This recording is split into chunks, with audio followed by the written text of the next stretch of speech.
Bonsoir à tous et bienvenue sur Wrestling League. Bon les amis, on se retrouve aujourd'hui pour débriefer le match entre Girone et Liverpool. Franchement, j'ai trouvé que c'était un match pas fameux. Il y a pas mal de choses à dire sur ce match pour moi qui n'ont pas été. L'important c'est la victoire, mais faut pas retenir que ça tout de même. On va voir tout ça dans cette vidéo, mais avant ça, générique.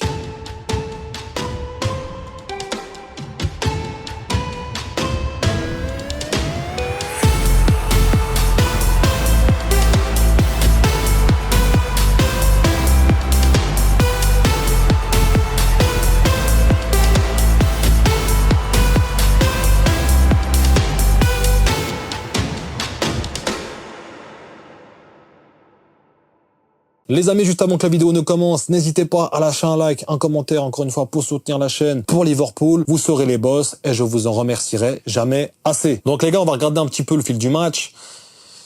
Franchement les gars, il y a plein de choses qui vont pas dans ce match. 1-0 contre Girone. Déjà, on va remettre juste dans le contexte de trois choses. Girone qui est la 30e équipe de cette Ligue des Champions, donc classée 30e, quasiment lanterne rouge à quelques places près. Une victoire contre Bratislava, les mecs, donc faut dire l'équipe que c'est. Sinon, c'est que des défaites. Et surtout, c'est que des défaites contre des équipes à leur portée. Là, tu vas à Gérone, tu gagnes le match. Mais franchement, Gérone aurait fait match nul, ça aurait pas été immérité. Voire même, ils auraient gagné le match, on aurait dit, c'est pas volé.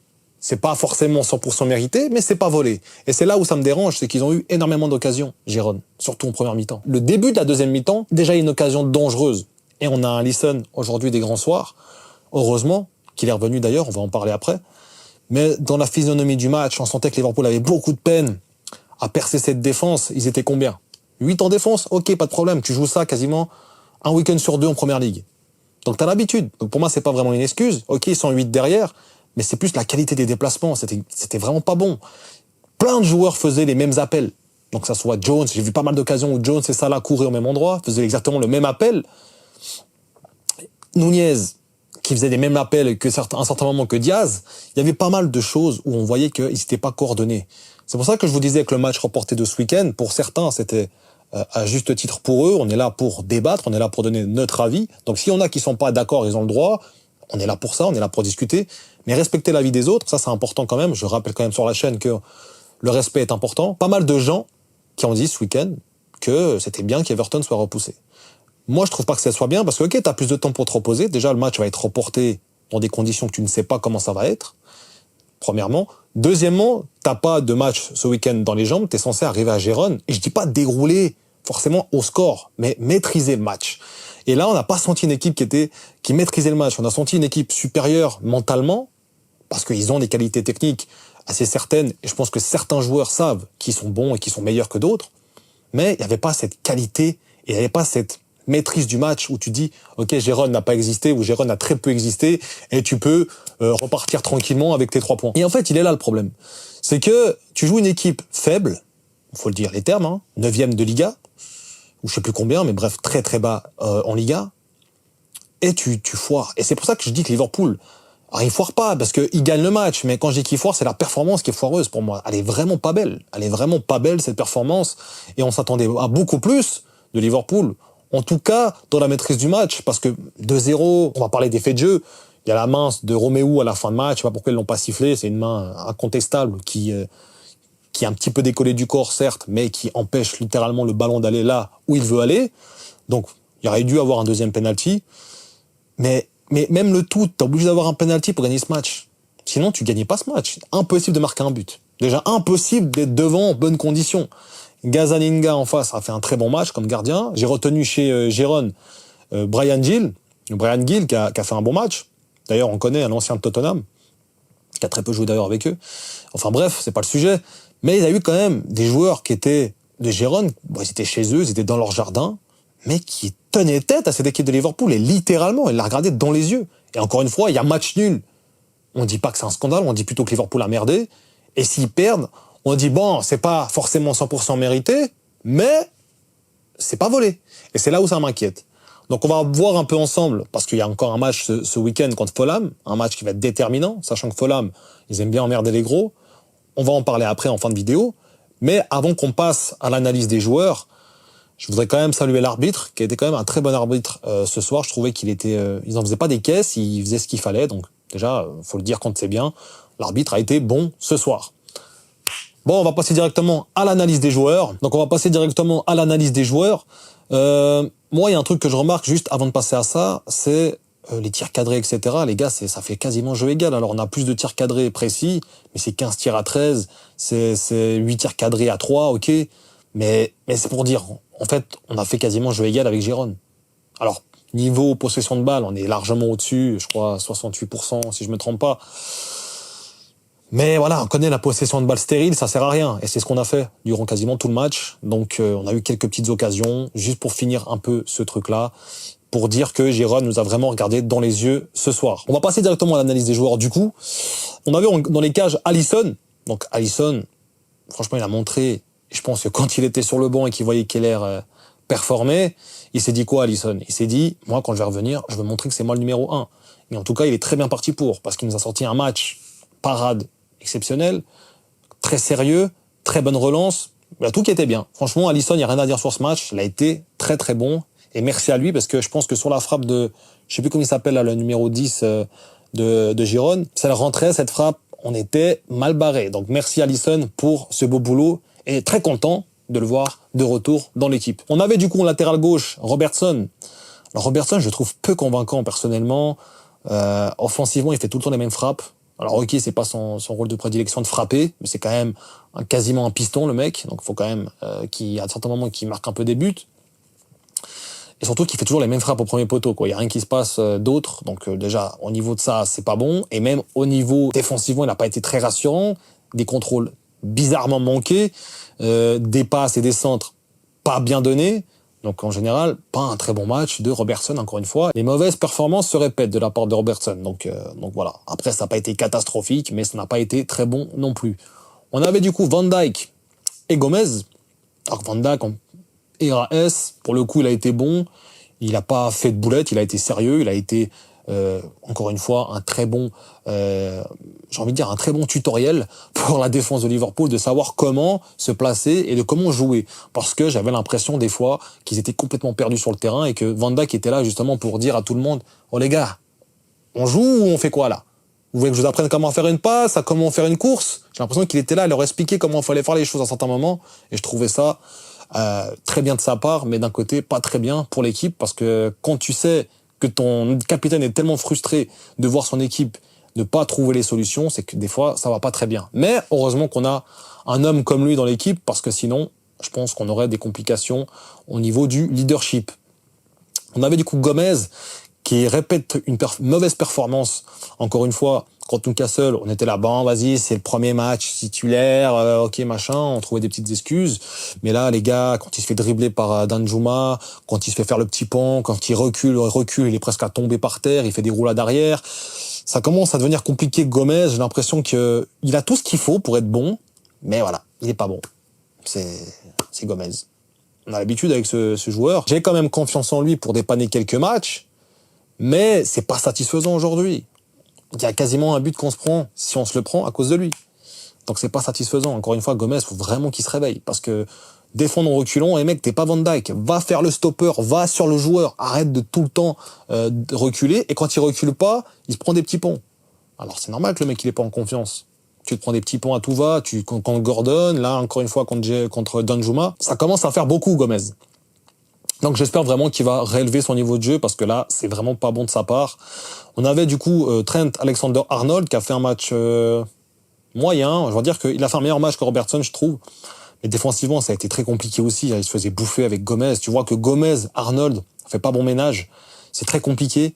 Tu vois qu'un Konaté arrive beaucoup mieux à coulisser et à rassurer son latéral. On voit que Gomez, on dirait que c'est un bilatéral. Il est ni bon latéral, ni très bon défenseur. Donc au final, il sert pas à grand chose à part à dépanner dans les fins de match. Encore une fois, là, on a vu que c'était très compliqué qu'ils viennent aider Arnold dans les phases défensives. Ça a été vraiment pas bon.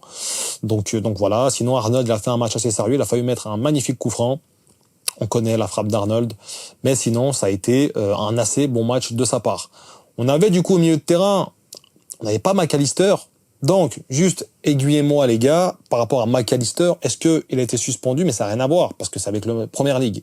Donc ça n'a rien à voir. Donc j'ai pas vu l'info. Est-ce qu'il est blessé? Est-ce qu'il est malade? Voilà, dites-moi vous si vous savez en commentaire ce qui se passe pour McAllister. Mais en tout cas, aujourd'hui, on avait un Szoboszlai, un Jones et un Gravenberch. Gravenberch, assez bon match, beaucoup de complications à trouver ces attaquants, parce qu'ils étaient tout simplement immobiles quasiment à certains moments, donc c'est pas vraiment de sa faute. Mais sinon, défensivement, il a été, pour moi, très solide. On avait un Curtis Jones un peu en dessous que d'habitude. Franchement, il a tenté quelques frappes et tout, mais j'ai trouvé qu'il était un peu en dessous que d'habitude. Donc c'est pas pour rien qu'on a rentré Elliott à sa place aussi, pour un peu changer l'aspect tactique, parce que quand Elliott est rentré, on va en parler tout de suite d'Elliott, il a pu repasser lui au milieu droite, et on avait du coup plutôt un Salah en pointe et un Gakpo à gauche. Après la sortie de Luis Diaz, bien sûr, pas avant. Donc, intéressant, très content de voir Elliott. Il a procuré un très beau coup franc, donc on voit que c'est un joueur qui est intéressant, qui a un toucher de balle qui lui colle au pied. Donc ça, c'est très intéressant de voir un Elliott comme ça, surtout qu'il revient de blessure, donc j'ai hâte de le revoir performer à Liverpool. On avait aussi Szoboszlai, qui a fait un très bon match. Franchement, je pense que c'est un des joueurs qui m'a le plus, pas impressionné, parce que voilà, mais qui m'a le plus satisfait dans ce match, parce qu'il il a fait les courses, il était là en attaque, en défense, il était sérieux, pas de grosses boulettes, pas de boulettes tout court d'ailleurs, des assez bonnes passes, des frappes tentées. Il a été bon, franchement. Il était là aussi comme relais à l'attaque. Donc franchement, il a été très bon. J'ai trouvé Szoboszlai assez bon. Un des meilleurs joueurs du match pour moi, ça a été Szoboszlai. On a eu un Endo qui est rentré. Il va la jouer quelques minutes. Pour moi, Endo, il doit plus gratter des minutes. Dans des genres de matchs, bon, où c'est compliqué certes, mais là en Cup, contre Southampton, il va falloir qu'il joue 100% du match. Ça, c'est clair et net. Parce qu'il faut qu'il joue un peu, qu'il prenne aussi un peu de la confiance et qu'il s'intègre dans cette équipe. Donc, j'espère que Endo, on le verra très bientôt sur les terrains. On avait du coup un Luis Diaz, Darwin Núñez et un Salah en attaque. Donc, Luis Diaz, il a fait un bon match. Franchement, il a procuré le penalty. C'était un match assez sérieux. Il a provoqué. Il a peine à trouver ses coéquipiers. Il redonnait très souvent, et j'ai l'impression un peu machinalement, sans solution et un peu démuni de solution, Robertson qui dédoublait, mais que ça proposait pas grand-chose derrière. Mais sinon, il a fait un bon match, il a été sérieux, il lâchait pas la balle bêtement. J'ai trouvé assez bon, j'ai trouvé sérieux dans ce match Luis Diaz, même si c'est pas son meilleur match, encore une fois, comme toute l'équipe de Liverpool. On avait Darwin Núñez. Darwin Núñez, les gars. Darwin Núñez. Darwin. Un face-à-face loupé, encore une fois. Alors, il y en a qui me diront, oh, c'est un magnifique arrêt de Gazzaniga, c'est magnifique. Oui, d'accord, mais j'ai un peu l'impression que ça veut dire que c'est tous les gardiens de la planète Terre qui sont bons, en fait. C'est tous, il n'y en a pas un qui est mauvais. Si Núñez loupe un truc, c'est forcément parce que le gardien est bon. C'est pas Núñez. Quand Núñez, il fait des chandelles en veux-tu, en voilà, sans regarder à l'aveugle, ça aussi, c'est parce que les défenseurs sont trop bien placés. Il faut arrêter, les gars. Núñez, il est pas bon. Núñez, moi, franchement, le seul truc qui sauverait sa saison, c'est qu'il nous marque des buts dans des moments vraiment cruciaux. C'est-à-dire contre une équipe du top 4, dans un match très compliqué, fin de match contre Tottenham, ça sauverait sa saison parce qu'il est catastrophique. Un but en Champions League, un but en Premier League. En presque 20 matchs, 21 matchs. Alors, il n'a pas joué tous les matchs, mais c'est pour dire à quel point sa performance, elle est en dessous. C'est l'attaquant le moins fructifiant de Liverpool, très clairement. Je suis quasiment sûr qu'un Chiesa, il va rentrer quand il viendra, et j'espère qu'il reviendra très bientôt. Quand il rentrera, il marquera même plus rapidement et même plus de buts que Darwin Núñez cette saison. Même un Elliott, il va plus marquer. Ça devient un peu n'importe quoi, Darwin Núñez, les gars, on va pas se mentir. Moi, il me dégoûte. Dans ce match-là, encore une fois, il loupe un face-à-face. Alors, ok, c'est un très bel arrêt du gardien, mais quand même, ça fait beaucoup de très bel arrêts du gardien dans beaucoup de matchs différents. Alors, est-ce que c'est lui qui les frappe mal aussi, hein? Voilà, ça, on peut se poser la question. Sinon, moi, c'est son jeu collectif qui m'exaspère parce qu'il ne sert à rien. Alors, il y en a qui me diront qu'il sert aux appels. C'est un joueur de foot, donc s'il court pas, j'aimerais bien savoir à quoi il sert. Et surtout, il sert aux appels, d'accord. Mais le seul qui est gentil, c'est Salah, qui dit que, ah, moi j'aime bien Darwin Núñez, c'est un des seuls gars avec qui je m'entends bien. C'est le seul qui est gentil, avec lui. Sinon, les fans, ils commencent à en avoir marre. Les téléspectateurs du football, en général, ils voient ce mec et ils se marrent à chaque fois. C'est pas normal qu'on ait un neuf autant peu concluant, autant peu finisseur. C'est pas normal. Donc il n'a pas été bon, Darwin Núñez, encore une fois. Il est sorti avec la grimace. Bah mec, tu peux que sortir avec la grimace. T'as vu la performance que tu fais? Franchement, les gars, ça n'a pas été bon. Gakpo, largement au-dessus. Dans ce match, largement au-dessus Cody Gakpo. Même s'il a rien proposé de flamboyant, il était largement au-dessus. Dans ce qu'il propose, c'était au-dessus. Tu vois qu'il y a une différence. Donc voilà, les gars, faut pas me parler de Darwin Nunez. Moi, j'espère qu'il va revenir au niveau. Je suis un fan de Liverpool. Tout ce que j'espère, c'est qu'il vienne et qu'il performe. Mais jusqu'à maintenant, on attend encore. Et on peut encore attendre un long moment. Un long moment, je pense, s'il continue comme ça. Donc voilà. On va passer directement à Salah, qui a marqué le seul but de la victoire sur penalty. Sinon, on n'a pas fait un très bon match, Salah. Il aurait pu marquer un doublé si peut-être cette main aurait été sifflée, peut-être s'il avait un peu plus de réussite sur les frappes, il aurait pu en mettre un deuxième. Mais voilà, 1-0 contre Gérone. Franchement, je suis déçu de ce match. Personnellement, ça m'annonce rien de bon pour la suite. J'espère que je me trompe. Peut-être que c'est juste une facette et qu'on verra le vrai visage de Liverpool samedi. Mais là, ça fait un nul contre Newcastle, une victoire très compliquée quand même contre Gérone. Et là, on va jouer contre Fulham. Ça va faire 3 matchs de suite où ça risque d'être compliqué. Donc moi, j'espère que ce match, c'était juste pour un peu s'échauffer et qu'on voyait qu'il voulait peut-être pas tout donner. Mais bon, tu jouais quand même le 30e de Champions League et tu te devais de répondre après ton match nul contre Newcastle. T'as répondu positivement par la victoire, mais pas par le jeu. Et c'est ça qui me pose problème. Enfin voilà. Donc voilà les amis, la vidéo est donc terminée. J'espère qu'elle vous aura plu. N'hésitez pas à me dire en commentaire ce que vous avez pensé du match de Liverpool. Il y a d'autres matchs ce soir qu'on regardera, je pense, en tant que fan de football en général.